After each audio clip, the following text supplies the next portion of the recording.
Breaking news Komaram Bheem జిల్లాని ఎటు చూసినా పులి భయమే పట్టిపీడిస్తుంది. 7 రోజులుగా ప్రజల కంటి మీద కునుకు లేకుండా చేస్తుంది.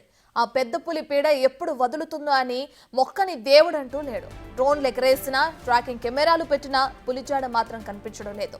యువతిపై దాడితో ఒక్కసారిగా ఉలిక్కిపడ్డ జిల్లా ప్రజలకు ఇప్పటికీ అదే భయం వెంటాడుతుంది. బయటకు రాలేక, కూలి పనులకు, పొలం పనులకు వెళ్లలేక నానా యాతన పడుతున్నారు.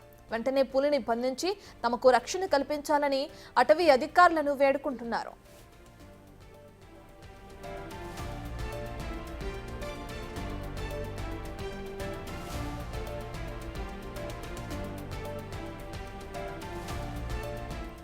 అయితే ప్రస్తుతం ఇటిక్యాల్ పహాడ్ అడవిలోనే పులి సంచరిస్తున్నట్లు పాదముద్రల ఆధారంగా అధికారులు గుర్తించారు. చిక్కినట్లే చిక్కి రోజుకో దారి మార్చి టైగర్ దోబూచులాడుతోంది. డ్రోన్లు, ట్రాకింగ్ కెమెరాలకు చిక్కకుండా తిరుగుతుంది. 2 రోజుల క్రితం మహారాష్ట్రలో ఓ పులి కనిపించింది. ఆ టైగర్ ఫోటోలు, పాదముద్రలు సీసీఎంబీకి అధికారులు పంపించారు. అయితే ఆ పులి, ఈ పులి ఒక్కటేనా కాదా అని నిర్ధారించాల్సి ఉంది. ఫోరెన్సిక్ ఆధారంగా తేల్చనున్నారు.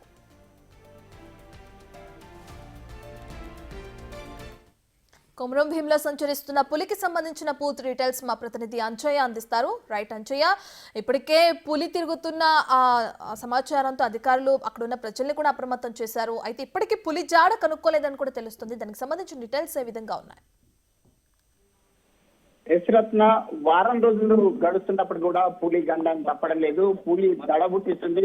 వారం రోజులుగా ఏదైతే గత వారం రోజుల క్రితం శుక్రవారం రోజున ఒక మహిళా కూలీపై పంజా విసిరింది. అదేవిధంగా ఆ కూలీ ప్రాణాలు తీసింది. దాంతో ఆ తర్వాత దుబ్బగూడ చేరుకుంది. దుబ్బగూడలో కూడా ఓ రైతుపై పంజా విసిరింది, తీవ్రంగా గాయపరిచింది.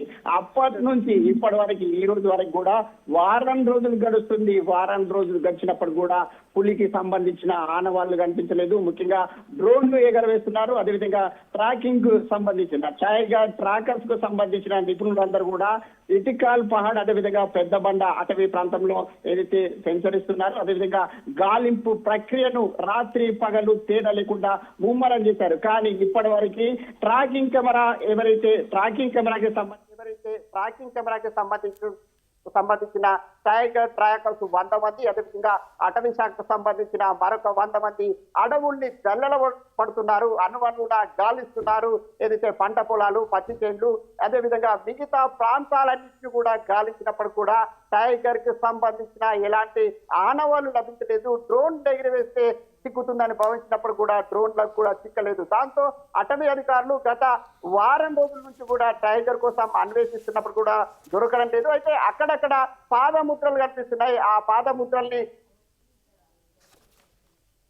సంబంధించిన ఆనవాళ్లు లభించడం లేదు. దాంతో ఆ ప్రాంతానికి సంబంధించిన ప్రజలందరూ కూడా భయంతో వణికిపోతున్నారు. ముఖ్యంగా పులి పంజాబ్ తిరుగుతుంది. ముఖ్యంగా ఇటికాల్ పహాడ్ ఏదైతే అటవీ ప్రాంతంలో ఉన్న గ్రామం, ఈ ప్రాంతానికి సంబంధించిన ప్రజలు కనీసం ఇళ్లలో ఉంటామంటే కూడా ఏదైతే ఊర్లకు చొరబడుతుంది, ఊపిరి తీస్తుందనే ఒక భయం వెంటాడుతుంది. అయితే అటవీ అధికారులు మాత్రం అప్రమత్తంగా వివరిస్తున్నారు. ఎప్పుడు కూడా క్షణక్షణం రాత్రి పగలు తేడా లేకుండా మానిటరింగ్ కొనసాగిస్తున్నారు. మానిటరింగ్ చేస్తూ ప్రజల్ని అప్రమత్తం చేస్తున్నారు. ఒక భరోసానిస్తున్నారు. పంట పొలాలకు వెళ్ళవద్దని ఒక హెచ్చరికలు జారీ చేస్తున్నారు. అయితే ఏవైతే పాదముద్రలు సేకరించారో, అదేవిధంగా టైగర్ కు సంబంధించిన ఆనవాళ్లు సేకరించారో వాటన్నిటిని కూడా మహారాష్ట్రలో ఒక పులికి సంబంధించిన ఫోటోలు లభ్యమైంది. ఆ పులికి సంబంధించిన ఆనవాళ్లు, అదేవిధంగా ఇక్కడ లభించిన పాదముద్రలు సీసీఎం సంబంధించిన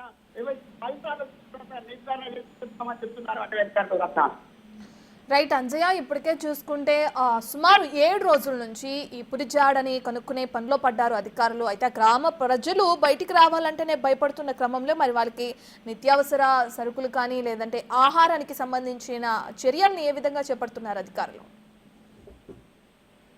ముఖ్యంగా రత్న, అది ఇటికాల్ పహాడ్ పెద్ద బండ కానీ మారుమూల ప్రాంతాలు, దట్టమైన అటవీ ప్రాంతంలో ఉన్న కీకారణ్యంలో ఉన్న గ్రామాలు, ఆ గ్రామానికి సంబంధించిన రైతులందరూ కూడా వ్యవసాయం చేసి వ్యవసాయం ద్వారా వచ్చే పంటలు నమ్ముకొని జీవనం సాగిస్తారు. వాళ్ళందరూ కూడా తిరుపూర్తి మండల కేంద్రం, కుమ్రంభీం జిల్లాలోని తిరుపూర్తి మండల కేంద్రానికి రావాలంటే అటవీ ప్రాంతం నుంచి కనీసం 8 నుంచి 10 కిలోమీటర్ల ప్రయాణం సాగించాలి. ఈ సందర్భంగా ఎవరైతే అటవీ అటవీ అధికారులు ప్రజలకు భరోసా కల్పించడానికి, పులి నుంచి రక్షించడానికి అటవీ అధికారులు బందోబస్తు కల్పించి బయటకు తీసుకొస్తున్నారు. అదేవిధంగా ఎవరైతే బయటకు వెళ్ళే వాళ్ళు తిరిగి ఇంటికి చేరుకునే విధంగా ఒక బందోబస్తు మాత్రం కల్పిస్తున్న పరిస్థితి ఉంది. Right, thank you అన్సయ్య.